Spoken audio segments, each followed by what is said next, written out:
ونصلي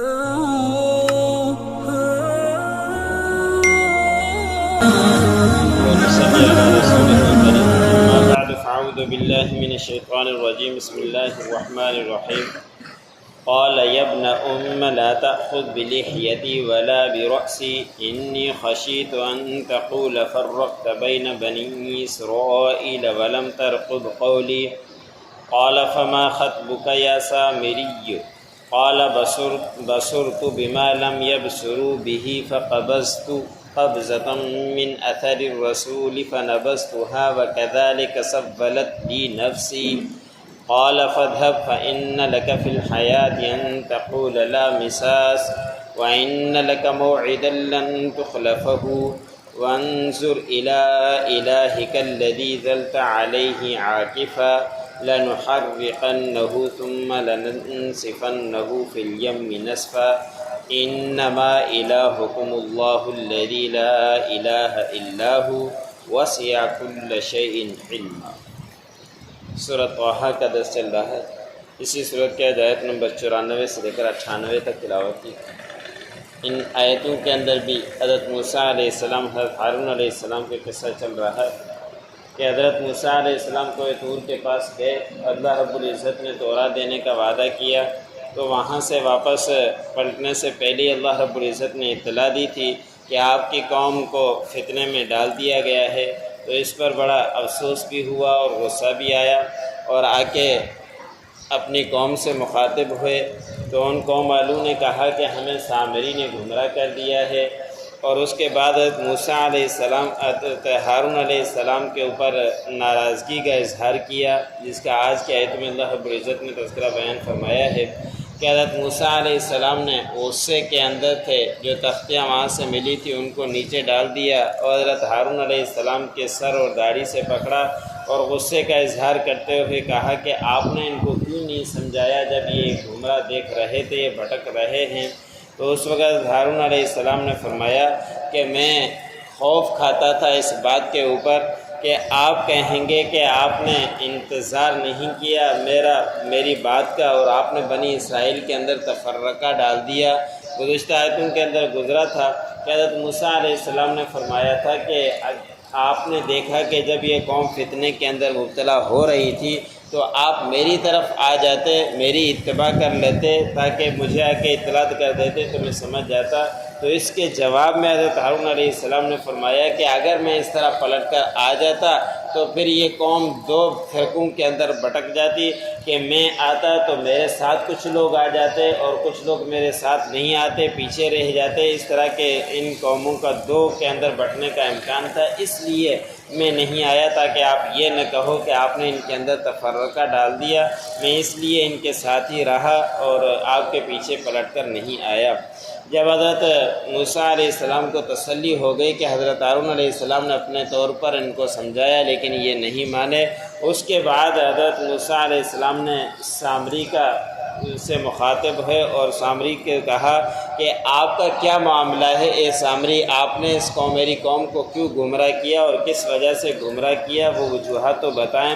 تو اس وقت سامری نے کہا کہ میں نے ایک ایسی چیز دیکھی تھی، کسی اور نے وہ چیز نہیں دیکھی، اور وہ یہ کہ میں نے فرشتے کو دیکھا جس کے نشانات سے زمین کا سبزہ اگ رہا تھا.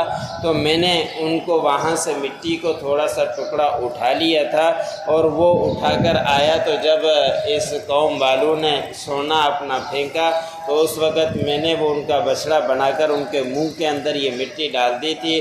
مجھے معلوم تھا کہ اس مٹی کے اندر بڑا اثر ہے اور میرے دل نے یہ بات کہی تو اس لیے میں نے وہ مٹی اس کے منہ کے اندر ڈالی. اس کے بعد وہ آوازیں آنا لگ گئی، اس لیے میں نے یہ کام کیا تھا. حضرت موسیٰ علیہ السلام جلالی آدمی تھے، غصے میں بھی تھے. اسی وقت کہا کہ اے سامری تو یہاں سے نکل جا اب تیرے لیے دنیا کے اندر سزا تو یہ ہے کہ تو کہے گا ہر کسی کو کہ مجھے مت چھوؤ، اور پھر ایسے ہی ہوا، جو بھی اس کو چھوتا تھا اس کو بھی سخت بخار آ جاتا تھا اور گرمائش آ جاتی تھی، جسم میں برداشت سے بھی زیادہ باہر ہو جاتی تھی، اور جو اس کو چھوتا تھا اس کے ساتھ بھی یہی معاملہ ہو جاتا تھا کہ سخت بخار اور برداشت سے بھی باہر ہو جایا کرتا تھا۔ تو موسیٰ علیہ السلام نے فرمایا کہ دنیا کے اندر آپ کی یہ سزا ہے کہ آپ ہر کسی سے دور بھاگو گے، جس طرح کہ ابھی لوگوں کو جمع کرتے ہو، ان کو بٹھاتے ہو، ان کو دینی الٹی تعلیم دیتے ہو، گمراہ کرتے ہو، لیکن اب آپ کے ساتھ یہ معاملہ آئے گا کہ ہر کسی کو آپ کہو گے کہ مجھ سے دور ہو جا، مجھے ہرگز مت چھوؤ۔ یہ تو حضرت موسیٰ علیہ السلام نے فرمایا کہ دنیا کے اندر سزا ہے اور آخرت میں سزا کا وعدہ اللہ رب العزت نے کر رکھا ہے، وہ اپنے خلاف وعدے کے خلاف ورزی ہرگز نہیں کرے گا۔ وہ دن آئے گا تو اس کے اندر آپ کو الگ سے سزا آخرت کے اندر ملے گی۔ بس اب آپ نے جو بچڑا بنایا تھا آپ دیکھ لیجئے کہ ہم آپ کے ساتھ اب بچڑے کے ساتھ کیا کرتے ہیں، جس کے اوپر آپ پورا دن جھکے رہا کرتے تھے اور قوموں کو گمراہ کر کے ان کو بھی جھکایا کرتے تھے۔ اب دیکھنا کہ اس کے ساتھ ہم کیا حشر کرتے ہیں۔ ہم ضرور بضرور اس کو جلائیں گے، پھر اس کی راکھ کو سمندر کے اندر ریزہ ریزہ کر کے پھینک دیں گے، اور بے شک تمہارا معبود اور پوری کائنات کا معبود اللہ ہے، اس کے سوا کوئی معبود نہیں، اور ہر چیز کا وسیع علم رکھنے والی ذات وہی اللہ۔ قال یا ابن ام لا تأخذ بلحیتی ولا برأسی۔ حضرت موسیٰ علیہ السلام نے، حضرت ہارون علیہ السلام نے فرمایا کہ اے میرے ماں کے بیٹے، تم میری داڑھی کو ہرگز مت پکڑو اور نہ ہی میرے سر کو، میں نے اپنا معاملہ پورا کر دکھلایا تھا۔ انی خشیت ان تقول فرقت بین بنی اسرائیل، اور میں نے آپ کی پیروی اس لیے نہیں کی کہ بے شک مجھے خوف ہوا کہ آپ کہوگے کہ بنی اسرائیل کے درمیان تفرقہ آپ نے ڈال دیا، کہ کچھ لوگ میرے ساتھ آتے کچھ نہیں آتے، اس لیے میں نے آپ کے پیچھے نہیں آیا۔